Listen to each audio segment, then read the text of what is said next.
उपदेश म्हणजे एखाद्याला विशिष्ट कृती अर्थात चांगली कृती करण्यास प्रोत्साहित करणे. ताकीद म्हणजे विशिष्ट मार्गदर्शक तत्वे किंवा श्रद्धांचे पालन न करण्याच्या संभाव्य धोक्यांचा किंवा परिणामांचा इशारा. काय आम्हाला उपदेश आणि ताकीद यांचे महत्त्व समजले आहे?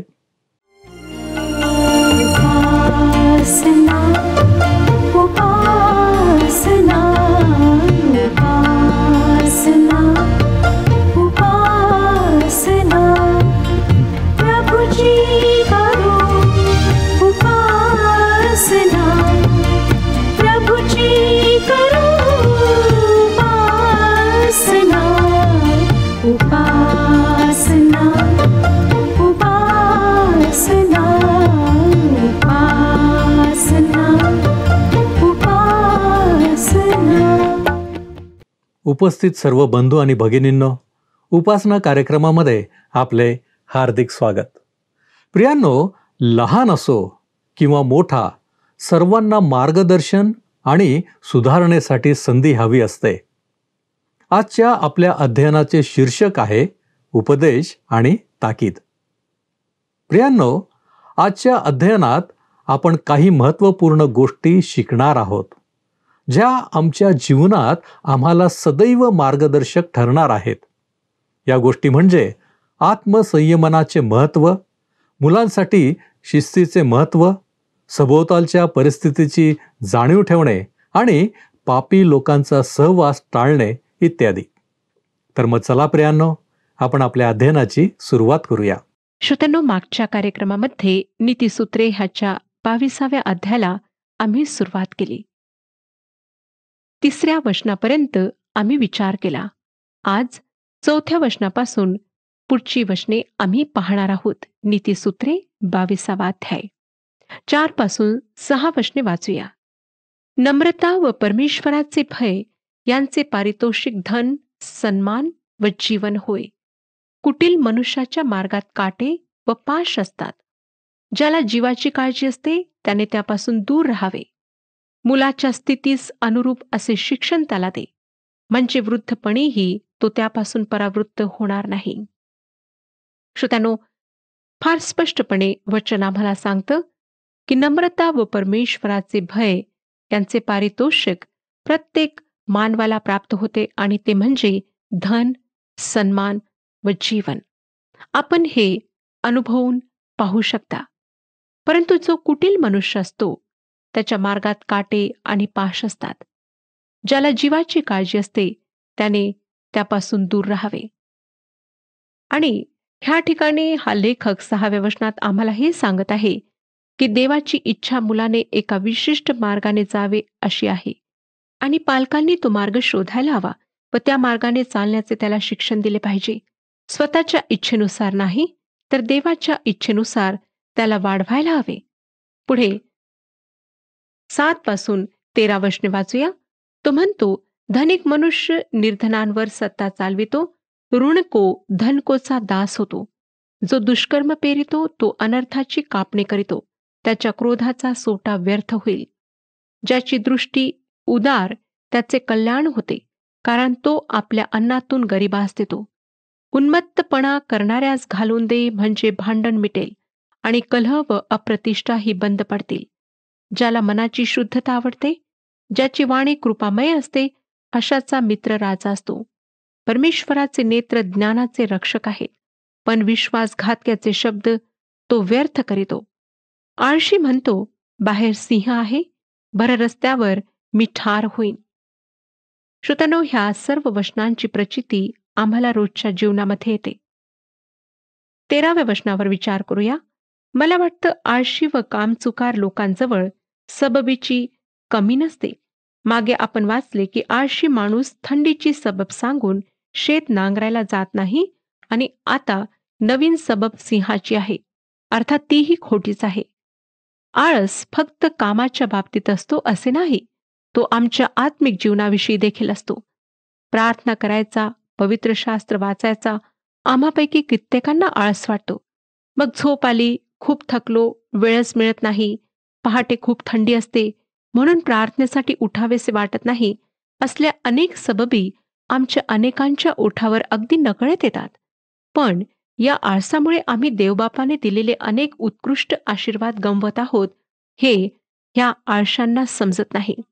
आणि ताटातला हात तोंडात घालायचाही आळस असलेल्या माणसाप्रमाणे हे लोक म्हणतात, हं, मला काही विशेष असे आशीर्वाद प्रतिफळ मिळविण्याचा उत्साह नाही. स्वर्गात आपली एक कोपऱ्यातली जागा मिळाली तरी बरे. आणि याच हेतूने ते येशूचा आपला तारणारा म्हणून स्वीकार करतात. पण असे आत्मिक जीवनाविषयी आळशीपणा करणारे लोक ख्रिस्ताचा प्रकाश आपल्या जीवनातून प्रकाशित करीत नाहीत. श्रोत्यानो, मी हे कोणाला मनात ठेवून बोलत नाही, पण कोणाला यामुळे टोचणी लागत असेल तर त्याने पश्चाताप करून देवाजवळ सहाय्य मागावे हे बरे. आता पुढे आपण 15वं वचन वाचूया. बालकाच्या हृदयात मूर्खता जखडलेली असते, शासन वेत्र त्याच्यापासून तिला घालून देते. मुलांना वाढविण्याच्या संदर्भातली ही बोधवचने त्याचे महत्त्व दाखविण्यासाठी वारंवार सांगण्यात आली आहेत. योग्य शिस्तीमुळे मुले चिडचिडी बनणार नाही, तर त्यामुळे त्यांचा मूर्खपणा दूर होईल. पुढे आपण 16 पासून पुढची वचने वाचूया. तो म्हणतो, आपले धन वाढविण्यासाठी जो गरिबास नाडितो व धनिकास भेटी देतो, तो भिकेस लागतो. ज्ञानाची वचने कान लावून ऐक, माझ्या ज्ञानाकडे चित्त लाव, कारण ती तू अंतर्यामी वागविली व आपल्या वाणीच्या ठाई स्थापिली तर किती चांगले होईल. परमेश्वरावर तुझा भाव असावा म्हणून मी तुला ती वचने आज कळविली आहेत. सत्याच्या वचनांचे तत्व तुला कळवावे व तुला पाठविणाऱ्यांना सत्याची वचने तू परत जाऊन सांगावी, म्हणून मसलती व ज्ञान यांनी युक्त अशा उत्कृष्ट गोष्टी मी तुला लिहून दिल्या नाहीत काय? गरीब हा केवळ गरीब आहे म्हणून त्याला नाडू नको आणि वेशीत विपन्नावर जुलूम करू नको, कारण परमेश्वर त्यांचा कैवार घेईल आणि त्यास नागविणाऱ्यांचा जीव नागविल. रागिष्ट मनुष्याशी मैत्री करू नको, कोपिष्टाची संगती धरू नको. धरशील तर त्याची चालचलणूक शिकून तू आपला जीव पाशात घालीशील.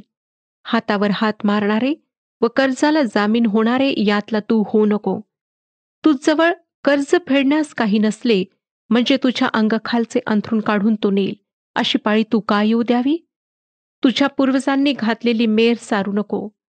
श्रोत्यानो, जेव्हा परमेश्वराने इस्रायली लोकांना मिस्र देशातून बाहेर आणले, तेव्हा त्यांना भूमी दिली. त्याने ती प्रत्येक वंशाला भूमीचा एक विशिष्ट भाग असे करून इस्रायलाच्या 12 वंशांना वाटून दिले. तसेच प्रत्येक घराण्याला जमिनीचा विशिष्ट हिस्सा दिला. प्रत्येक घराण्याने आपल्या हिश्श्याच्या जमिनीची मर्यादा दाखवणारी खूण उभारली. या खुणा सर्वसाधारणपणे दगडांच्या राशी असत. अशा प्रकारच्या खुणा आपण आजही करतो. परमेश्वराने इस्रायली लोकांना या खुणांविषयी निश्चित असे नियम दिले. त्याविषयी अनुवादाचे पुस्तक 19 अध्याय आणि 14 वचन सांगते. अनुवादाचे पुस्तक 19 अध्याय 14 वचन. तुला मिळणाऱ्या वतनात, म्हणजे जो देश तुझा देव परमेश्वर तुला देत आहे, त्यात पूर्वीच्या लोकांनी ठरवलेली आपल्या शेजाऱ्याची सीमा ढळवू नको. या सीमेच्या खुणा पिढ्यानपिढ्या राखल्या जात असत. ही गोष्ट महत्वाची आहे. एखादा शेजारी वृद्ध व अधुदृष्टीचा दुबळा झाल्यावर हळूच त्याच्या नकळत त्याच्या सीमेची खूण पुढे सरकवून स्वतःची सीमा वाढवणे याविरुद्ध हा आदेश होता. अर्थातच असे वागणे अप्रामाणिकपणाचे आहे. तुम्ही काहीही म्हणा, पण मी ही गोष्ट आमच्या आत्मिक जीवनाला लागू करणार आहे.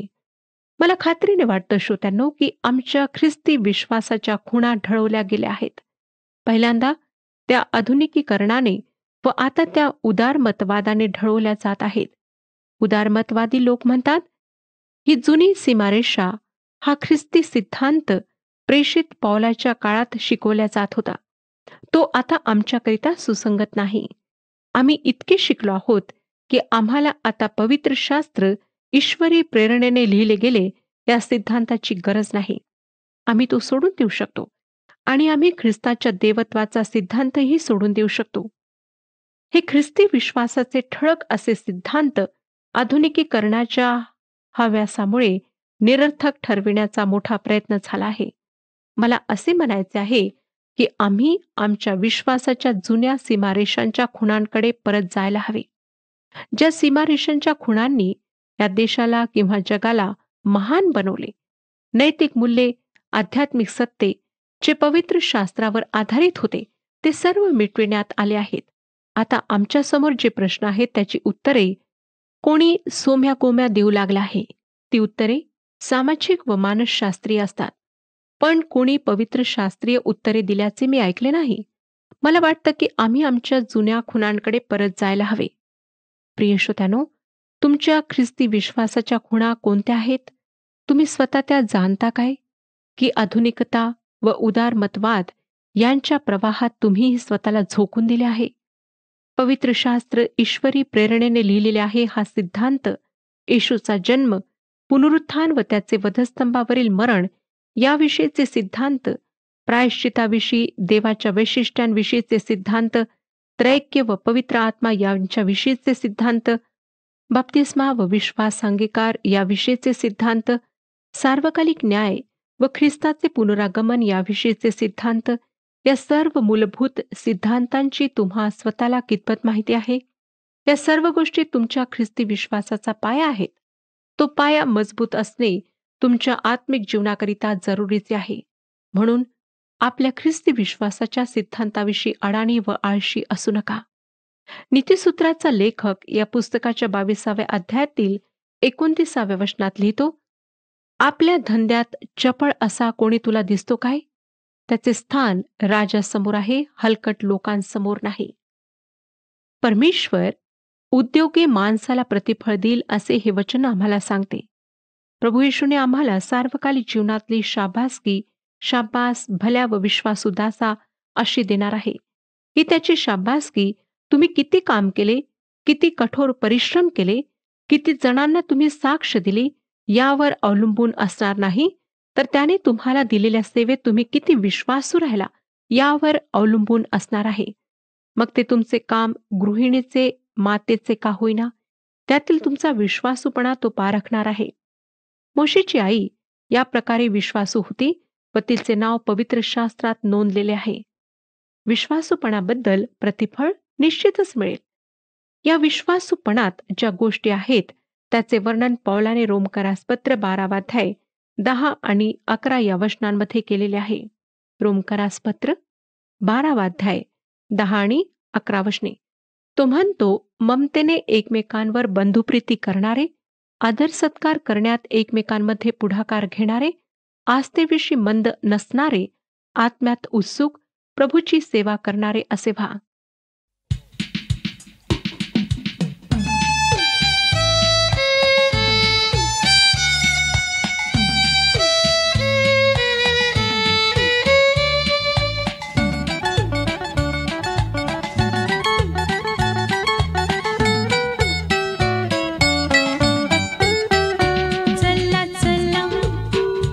चला सारे एक वार जाऊया.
आपण नीतिसूत्रे या पुस्तकाच्या 23व्या अध्यायाच्या अभ्यासाला प्रारंभ करूया.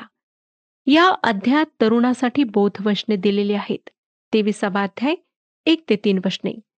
अधिपतींबरोबर भोजनास बसतोस तेव्हा तुझ पुढे कोण आहे याचा पूर्ण विचार कर. तू खादाड असलास तर आपल्या गळ्याला सुरी लाव. त्याच्या मिष्टान्नाची इच्छा करू नको, ती कपटाची खाद्य आहेत. दुसऱ्या शब्दांमध्ये सांगायचे तर आपला खादाडपणा दुसऱ्यांसमोर उघडकीस येईल व तू हास्याचे कारण बनशील असे वागू नकोस. तर मेजवानीसाठी गेल्यावर खाताना संयम बाळग, असे हा लेखक तरुणाला सांगत आहे. आजकाल अनेक लोक भुकेमुळे खातात असे नाही, तर मानसशास्त्रीय कारणामुळे खातात. कधी तणाव तर कधी संताप यामुळे खातात. परंतु आम्ही शांतीने जेवण करायला हवे व खादाडपणाने नव्हे. 23वा अध्याय 4 आणि 5 वचने पहा. धनवान होण्यासाठी धडपड करू नको, आपले चातुर्य एकीकडे ठेव. जे पाहता पाहता नाहीसे होते त्याकडे तू नजर लावावी काय? कारण गगनात उडणाऱ्या गरुडासारखे पंख धन आपणास लाविते. श्रोत्यानो, या वचनाचा गर्भितार्थ हा आहे की श्रीमंत असणे किंवा त्यासाठी प्रयत्न करणे अयोग्य नाही, पण ते तुमचे ध्येय असायला नको. ते तुमच्या हृदयाची मनीषा असायला नको. काही लोकांना पैशाची फार हाव असते. पैसा त्यांच्याकरिता सर्व काही असते. परंतु देवाच्या लेकराने तसे असू नये. एका धनिकाने मला एकदा सांगितले की मी पैशाकरिता पैसा कमवत नाही, तर पैशामुळे जे करता येते त्यासाठी मी पैसा कमावतो. आधी मी माझ्यासाठी पैसा काही करू शकतो म्हणून कमावत होतो. आता पैसा देवाकरिता काही करू शकतो म्हणून मी पैसा कमावतो. श्रीमंत असणे चुकीचे नाही श्रोत्यानो, पण पैशाचा लोभ असणे चुकीचे आहे. काही लोक रविवारी उपासनेला येण्यासाठी अनेक सबबी सांगतात, पण धंदा मात्र रविवारीही न चुकता करतात. जे आज आहे व उद्या नाही, अशा धनाच्या मागे धावण्यापेक्षा प्रभू येशूने सांगितल्याप्रमाणे आम्ही आमच्या स्वर्गीय जीवनासाठी आत्मिक धन साठवायला हवे. पण तेथे खाते उघडण्यासाठी प्रभू येशूवर मात्र अंतःकरणापासून तारणारा म्हणून विश्वास ठेवायला हवा. त्याच्या ओळखीशिवाय स्वर्गाच्या बँकेत आम्ही आत्मिक धन साठवू शकणार नाही. आता 6 ते 8 वचने पहा काय सांगतात. 23वा अध्याय 6 ते 8 वचने. दुष्ट दृष्टी मनुष्याचे अन्न खाऊ नको, त्याच्या मिष्टान्नाची इच्छा करू नको, कारण तो आपल्या मनात घास मोजणाऱ्यासारखा आहे. तो तुला खा पी म्हणतो, पण त्याचे मन तुझवर नाही. गेलेला घास तू ओकून टाकीशील, तुझे गोड बोलणे व्यर्थ होईल. हा एक तरुणांसाठी, विशेष रीतीने तरुण देवाच्या सेवकांसाठी चांगला उपदेश आहे. अनेकदा प्रौढ देवाचे सेवक तरुण व नवीन देवाच्या सेवकांना हा मोलाचा उपदेश देताना मी ऐकले आहे. ते म्हणतात, आता अमुक अमुक व्यक्ती तुला जेवणाचे आमंत्रण देतील. जर तू ते स्वीकारलेस तर तेथे गेल्यावर तू काय बोलतोस याची काळजी घे. लोक बदनामी करणारे आहेत. ते तुला काही प्रश्न विचारतील आणि नंतर तुझ्याच उत्तरांचा तुझ्या विरुद्ध उपयोग करतील. श्रोत्यानो, ही गोष्ट सहज होण्यासारखी आहे, पण ती घडू नये म्हणून आपण प्रत्येकाने काळजी घ्यायला हवी. अशातच मला स्वतःला असाच एक अनुभव आला. मी माझ्या एका स्नेहाविषयी जे गमतीने बोलले त्याचा एका जोडप्याने दुरुपयोग केला. माझी त्या स्नेहाशी भेट झाली तेव्हा त्याने मला स्पष्टच विचारले, तू माझ्याविषयी इतरांजवळ काय बोलतेस? मी जे बोलले होते ते मी त्याला सांगितले. मग आम्ही त्यावर खूप हसलो, कारण मी जे बोलले होते त्याचा त्या जोडप्याने गैरअर्थ लावला होता. आणि गंमत म्हणजे या स्नेहानेही माझ्याविषयी गमतीने त्या जोडप्याजवळ काही म्हटले होते. त्याने मला सांगितले की मी जे त्यांच्याजवळ बोललो ते तुझ्याकडे परत येईल पहा. आणि तसेच घडले. अशा लोकांविषयी शल्मोनाने या नीतिसूत्रामध्ये लिहिले आहे, तुम्हाला जेवणाचे आमंत्रण येते तेव्हा ते स्वीकारण्यापूर्वी आमंत्रण देणारे लोक तुम्हाला चांगले माहीत आहेत की नाही याची खात्री करून घ्या. ते वाटतात तितके स्नेहपूर्ण नसतीलही. 23वा अध्याय 10वे वचन वाचूया. जुनी मेर सारू नको, अनाथांच्या शेतात शिरू नको. आपण या आधीच जमिनीच्या सीमेच्या खुणेंविषयीचे बोधवचन पाहिले आहे आणि आध्यात्मिक जीवनाविषयी या वचनातून आम्ही हा धडा शिकू शकतो की जर तुम्ही तुमचा विश्वास गमावला असेल, तर तुमचा अविश्वास आपल्या मुलांना देऊ नका, कारण त्याची किंमत त्यांना भरून द्यावी लागेल. कदाचित तुम्ही चांगल्या ख्रिस्ती आईवडिलांचा वारसा घेऊन आला असाल, परंतु तुम्ही तुमचा अविश्वास तुमच्या मुलांना देऊ नका. तुमच्या मुलांना त्याच्या परिणामांपासून वाचविण्याकरिता त्यांच्याजवळ तसा वारसा असणार नाही. या वचनात अनाथांविषयीही एक आदेश आहे. प्रभू परमेश्वर अनाथ व विधवा यांचा कैवारी आहे व त्यांना कोणत्याही प्रकारे न छळण्याची आज्ञा संपूर्ण पवित्र शास्त्रात अनेक ठिकाणी वारंवार दिलेली आहे. परमेश्वराने इस्रायली नेत्यांच्या संदर्भात जी पापांची यादी ठिकठिकाणी दिलेली आहे, त्या यादीत अनाथ व विधवा यांचा त्यांनी केलेला छळ हा एक मोठा अपराध आहे. अनाथांचा, विधवांचा वाली सेनाधीश प्रभू परमेश्वर आहे व तो न्याय आहे. म्हणून या अध्यायाच्या 11व्या वचनात पवित्र शास्त्र सांगते, कारण त्यांचा कैवारी समर्थ आहे, तो त्यांचा कैवार घेऊन तुझ विरुद्ध होईल. आता आपण 13वं वचन वाचूया. मुलास शिक्षा करण्यास अनमान करू नको, कारण त्याला छडी मारिल्याने तो मरणार नाही. हे आपण पूर्वीही ऐकले आहे. संत पौलाने यात भर घालून सांगितले आहे की आम्ही रागाच्या भरात मुलांना शिस्त लावू नये. सुधारणूक ही शिक्षेकरिता नाही, तर शिस्तीकरिता असायला हवी. जर शिस्त मुलाचे चारित्र्य घडवत नसेल, तर त्या शिस्तीला काही अर्थ नाही. आम्ही मुलांना शिक्षा करीत आहोत असे सांगू नये, पण शिस्त लावत आहोत हे सांगणे बरे ठरते. पौलाने सांगितले आहे की बापांनो, तुम्ही आपल्या मुलास चिरडीस आणू नका, तर प्रभूचे शिक्षण व बोध यांच्या योगे त्यांचा प्रतिपाल करा. यानंतरची बोधवचने म्हणजे 23व्या अध्यायातील 19 ते 21 ही वचने आपण वाचूया. 19 ते 21 ही वचने. माझ्या मुला, तू ऐकून शहाणा हो व आपले मन सरळ मार्गात राख. मद्यपी व मांसाचे अतिभक्षण करणारे यांच्या वाऱ्यास उभा राहू नको, कारण मद्यपी व खादाड दरिद्री होतात. कैफ मनुष्याला चिंध्या नेसवितो. तरुणांनो, तुम्ही कोणाच्या संगतीत राहतात याची काळजी घ्या. वाईट संगतीने सहज वाईट सवयी लागतात आणि वाईट प्रवृत्तीचे लोक सहज एकत्र येतात. तुमच्याकरिता ही विशेष धोक्याची सूचना आहे. बरेच लोक म्हणतात की आम्हाला नोकरीच्या निमित्ताने अशा लोकांच्या संगतीत राहणे भाग पडते. काय करणार? कामाकरिता अशा ठिकाणी जाणे आम्हाला भाग पडते. परंतु श्रोत्यांनो, अशा ठिकाणी राहून सुद्धा, अशा लोकांच्या संगतीत राहून सुद्धा आपण स्वतःवर नियंत्रण ठेवू शकता. अवश्य नाही की अशा लोकांच्या संगतीत राहून आपण सुद्धा त्या वाईट गोष्टी कराव्यात ज्या ते लोक करतात. स्वतःवर नियंत्रण ठेवा. नंतर 22वं वचन पहा. तू आपल्या जन्मदात्या बापाचे ऐक, आपल्या वृद्ध झालेल्या आईला तुच्छ मानू नको. तारुण्याच्या उन्मादात वृद्ध आईवडिलांना तुच्छ मानण्याची वृत्ती अनेक तरुणांमध्ये असते, किंवा थोडेफार शिक्षण मिळाले की काहींना आपले जन्मदाते आईवडील मूर्ख व अडाणी वाटू लागतात. परंतु पवित्र शास्त्र आम्हाला या गोष्टी करू नयेत असा आदेश देते. आईवडील वृद्ध असले तरी त्यांच्याजवळ पुष्कळ सुज्ञता असते आणि त्याचा उपयोग तरुण मुलांना निश्चित होतो. या गोष्टीचे पवित्र शास्त्रातले एक सुंदर उदाहरण म्हणजे अबशालोम. त्याच्या उदाहरणावरून त्याचे वडील दावीद त्याच्यापेक्षा अधिक सुज्ञ होते हे स्पष्ट होते. त्याला वाटले की आपण दावीद आपला पिता याच्या विरुद्धच्या बंडात यशस्वी होऊ. पण दावीद युद्धकलेत पारंगत होता. अबशालोमाने यरुशलेम सोडून जाण्यात व युद्धभूमीवर जाण्यात चूक केली. त्या युद्धभूमीचा सर्व परिसर दाविदाला चांगला माहीत होता आणि ती गोष्ट अबशालोमाकरिता घातक ठरली. प्रिय श्रोत्यानो, या गोष्टीसह मला तुम्हाला आणखी एक महत्त्वाचे सत्य सांगायचे, ते हे की तारुण्य सर्व काळ टिकत नाही. वार्धक्य अटळ आणि अपरिहार्य आहे. जी वागणूक आपण आपल्या वृद्धत्वाने दुबळे झालेल्या आईवडिलांना देऊ, तीच किंवा तिच्यापेक्षा अधिक वाईट वागणूक आमची मुले आम्हाला देतील.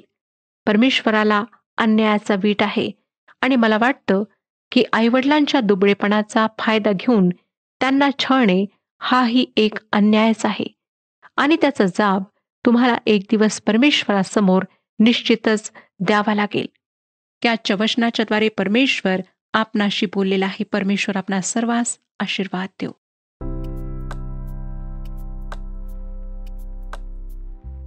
मागील कार्यक्रमातील प्रश्नाचे उत्तर आहे सी. चतुर मनुष्य अरिष्ट येताना पाहून लपतो.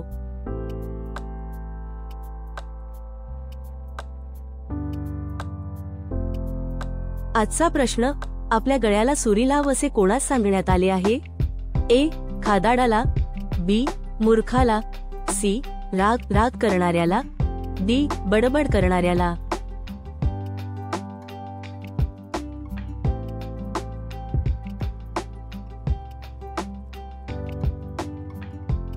प्रियांनो, या प्रश्नाचे उत्तर उद्या सकाळी 6 वाजण्याच्या आधी पर्याय ए, बी, सी किंवा डी लिहून आपले नाव, पत्ता आणि ठिकाण यासोबत मोबाईल नंबर 7021474742 वर SMS किंवा व्हॉट्सॲप करा. प्रियांनो, ही वास्तविकता आहे की एखाद्याच्या जीवनामध्ये एखादा उपदेश, मार्गदर्शन, शिस्त यांचा प्रभाव कायम होणे आवश्यक आहे. देवाची देखील आमच्या बाबतीत तीच इच्छा आहे. म्हणूनच पवित्र वचनांच्या द्वारे देवाने आम्हाला त्याची इच्छा कळविली आहे. प्रियांनो, काय आम्ही त्याचा उपदेश आणि ताकीद स्वीकारतो? काय त्यांचा प्रभाव आमच्या जीवनामध्ये आहे किंवा राहील? विचार करा. आपण प्रार्थना करूया. आमच्यावरती प्रीती करणाऱ्या आमच्या महान प्रेमळ परमेश्वरा, धन्यवाद देतो बापा की तू सातत्यानं आमच्याशी बोलत आहेस. तू सातत्यानं आम्हाला मार्गदर्शन करीत आहेस. तुझा बोध, तुझ्यापासून प्राप्त झालेले उपदेश आणि होय प्रभू परमेश्वर दे बाप्पा, वेळोवेळी तू आम्हाला निर्देश करतोस, वेळोवेळी तू आम्हाला ताकीद देतोस. आणि या प्रत्येक गोष्टींच्या द्वारे प्रभूजी आम्ही तुझ्या जवळ येत चाललेलो आहोत. आम्ही तुझ्या नावाला धन्यवाद देतो बापा की अशा रीतीने तू आजही आमच्यावरती प्रीती करीत आहेस. होय प्रभूजी, तुझ्या या प्रीतीपासून आम्ही दूर जाऊ नये म्हणून तुला आम्ही विनंती करतो, तू आमचा ताबा घे, तू आम्हाला आशीर्वादित कर. येशू ख्रिस्त आमचा प्रभू याच्याद्वारे मागतो म्हणून तू ऐक. आमेन. आत्म्याच्या सामर्थ्याने जगा आणि आत्म्याच्या प्रेरणेने चाला. प्रभू आपणास सहाय्य करो.